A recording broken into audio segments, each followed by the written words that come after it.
all you want is for that fighter to try. You know, not to go lay on his back for the 30 million. You want him to try. Yeah. And I made fun of Deontay Wilder, bro, a little bit. And to be honest with you, I was rooting for him in the first. My nationalism gets in the way. I still want the fucking Americans that had the belts, right? Yeah. But oh, lying ass, you wanted that Irishman to win. No, the second match, the rematch, I was clear. Hey, I ain't never heard an Irishman rooting for against another Irishman. I was clear the second time. The second time I was like, nah, man, y'all robbed that big gypsy, man. He won every round but 2 and y'all took it from fuck you. So, but I do be I can't help it, bro.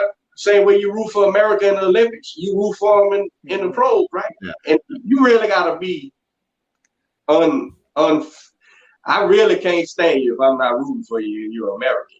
But the thing is, man, I said that fucking I lost my motherfucking what were you talking about?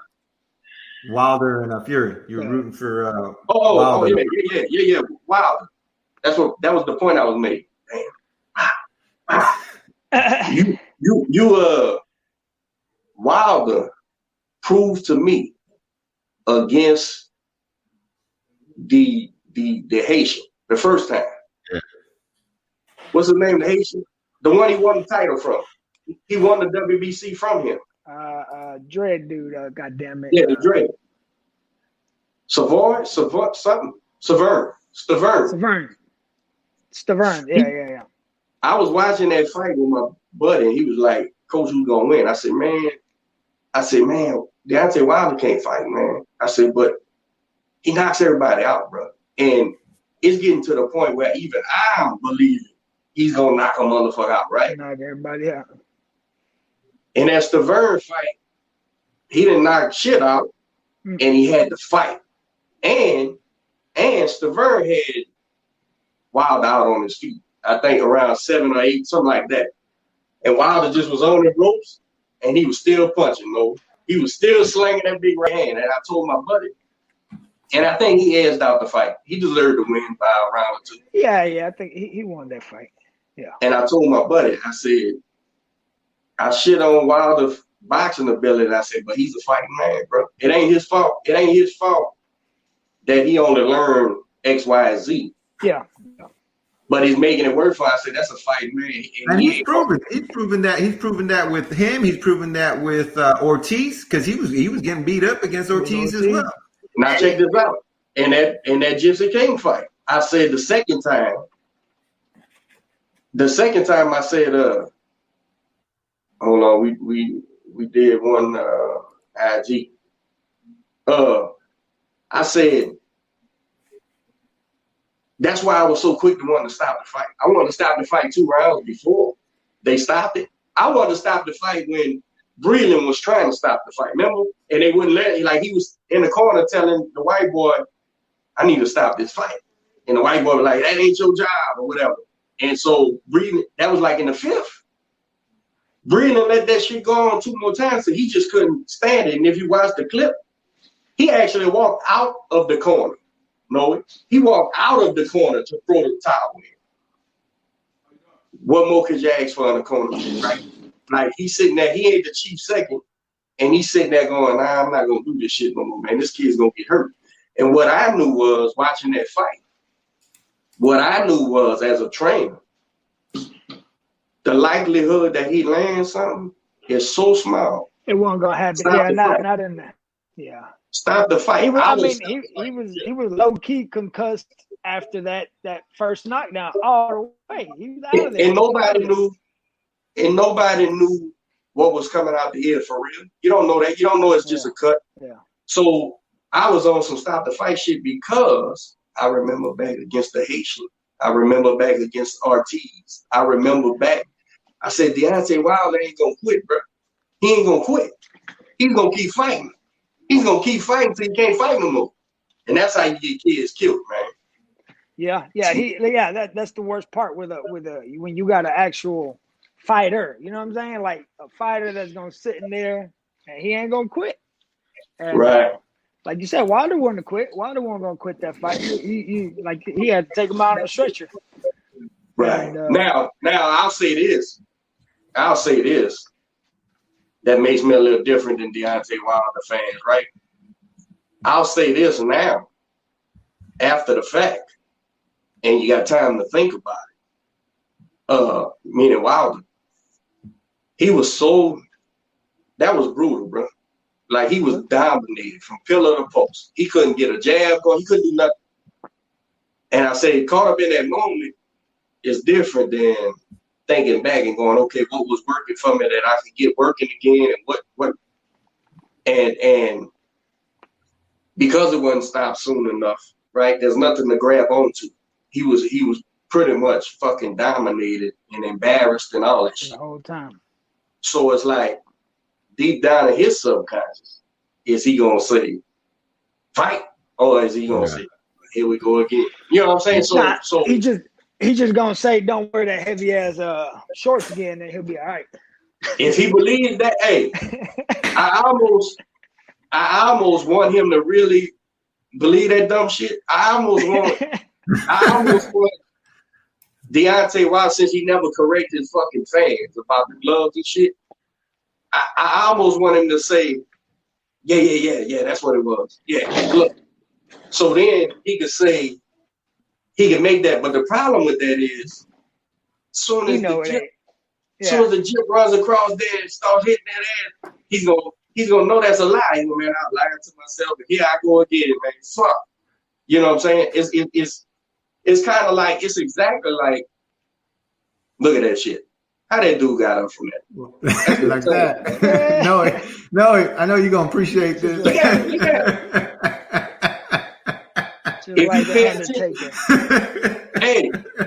If you pay attention to the Gypsy's chest when he hit that ground, and his head hit the mat.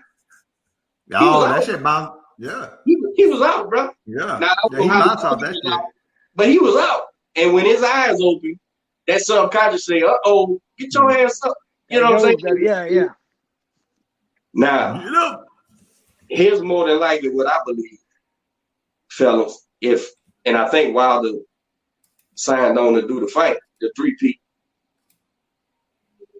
I think just like Mike, when Evander got in that ass, and in that rematch, you know, Mike could say he was headbutting me all I want. That's why I bet him and all that bullshit. But subconsciously, Mike said, uh-oh, here we go again. Here we go again. I can't do nothing with this fucking dude, man. And the real Mike came out, but fuck you. I ain't gonna let you just destroy me in front of everybody. And that's why he did it. But so what's Deontay Wilder? Deontay Wilder is not a killer. He's not a tough guy. I don't even think he's hood. Nothing about him reminds me of the neighborhood. Nothing. So what does he do when he comes out there? You're gonna believe to receive. No. Speak it into existence. I don't even think he comes out the corner firing off, bro. I think he's gonna come out cautious, like, what do I do? You know, and that's gonna tell me everything, man. Because when that subconscious say, man, I can't beat this motherfucker, you already beat. How do you beat this guy? Now I could be wrong. It's 2 left shoes. Don't get me wrong. I've been known to beat.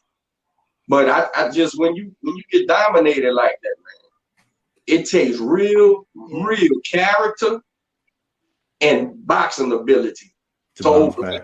Yeah. You know what I'm saying? Oh man. Back from that, you know? No, hey, so, you got anything coming up, bro? You got any fights lined up? What's going down? I think we're going back to Alabama, man. Matter of fact, I just November 12th, November 14th. Yeah, we're going out there for sure. I've never seen pictures. I didn't get to see the fight. Let me say that out the gate. Well, I ended up seeing a clip later that you posted. I've never seen still pictures tell the tale perfect. of a fight. Tell the tale of a fight more than that last fight you had, because that dude's face was like, fuck. Like, I don't want to be here, man. It looked like every time you get him, you say, man, I came to the wrong place. It's like they caught the perfect picture every motherfucking Yeah, you had some time. slick pictures. Bro, Yeah, that dude's face. If ever, there's one picture, I can't tell you which one it was. I mean, you posted them, but there was one picture where this motherfucker looked like he was kind of like looking back, like, man, help me out, man. I need to get the fuck out of here, man. It was crazy, bro. Yeah, I could tell because when he turned around from that body shot, that straight right, and this one, that motherfucker looked like he was hurting. Now look, I don't make fun of fighters, right? Because he showed up. He showed up. Yeah, that's what I told him. He was he showed up. He got in the ring. He got a little heated because I got a bunch of ignorant motherfuckers on my Facebook. When I posted the picture, everybody got on his ass and started talking. I said, man, but that really wanted me. I said, I know, man, you got to fight regardless. You know what I'm saying? Right. Regardless what everybody say. And he was like, yeah, I kind of figured when we was at the weigh-in, he was like, you ain't going to play no games. You know what I'm saying? I said, well, yeah, like that's what we're here for. We can chop it up now after the fight, like we cool, whatever. Right. But I ain't drive all the way over here to chat. Be friendly. Yeah, to be friendly with you before. You know what I'm saying? Yeah. I couldn't figure out. That same exact picture man had just put. I couldn't figure out which fucking Muppet he looked like. But that motherfucker looked like, man, wrong place, wrong time, wrong belonging. Just, I don't know if it was Big Bird or Snuffleupagus. Get me the fuck out of here, man. That shit was crazy, bro. So it reminded me like when my man just had his pro debut. Who I'm talking about, man? And he hit that boy, and I made the little clip. I said, man, get me the fuck out of here. Dude, Brady. Yeah. Dude. Get the keys. Get the keys. And that boy stood there to fight with him for a second, and dude, that motherfucker popped up and went right to the corner, man. Let's go. We gotta go. Yeah. No, someone call you again? Yeah, no. Come in, go out, come in so we can wrap it up. Oh, man. Man, you got my wallet, you got my keys. That shit was funny, bro. Let's get the fuck out of here. Oh, man. It was hilarious, bro. Oh. All right, man. So you got a show coming up in Alabama next month. You got your opponent set up yet? November 14th. We thought we did, man. The guy we had in mind thought it was gonna be a pretty good fight. He didn't want to take the fight. So we looking for something else. But we definitely locked in. Nah, go ahead, bro. You probably seen them pictures. And had to change his mind. Yeah, but I mean, we locked in on a day for sure. That's what's up. Is it gonna be televised on that link again? I'm pretty sure. Yeah. They had a pretty good promotion, man, and that was a pretty cool little broadcast or whatever they had. So they're gonna do that again, and we're looking forward to that. Start getting ready for that. You know what I'm saying? Before you get out of here, man, tell me about y'all stable right quick, man. You got some fighters over there, man. Little Chris is on the stage. Little Chris, we got Chris McCoy. What he 5-0, 6-0 now. He on right now, man. He flipped the switch right after that the last fight he had. Next fight up, I told Renee, man. Me and Renee, we the old motherfuckers in the gym. Right. And I told Renee, I said, man, something happened with Chris. He flipped the switch, man. And he got the habit, yeah. He got the habit. I can see it too. I can see him in his performances. Yeah. Chris, D-Lo over there with us, D'Angelo. We got Omar that just made his debut. 1-0. That was a lot of ball from him, man. He never had no pros, no amateur fights, nothing. He came in the gym. He said, "Hey, man, I want to make this happen. It's a dream of mine. I'm older. I ain't got time to do all the amateur shit. So, all right, we get it in. He trained about 6-8 months, sparring with all of us, getting us good work, and Gotta got go. out there. Got out there and did his thing. Big Allen, he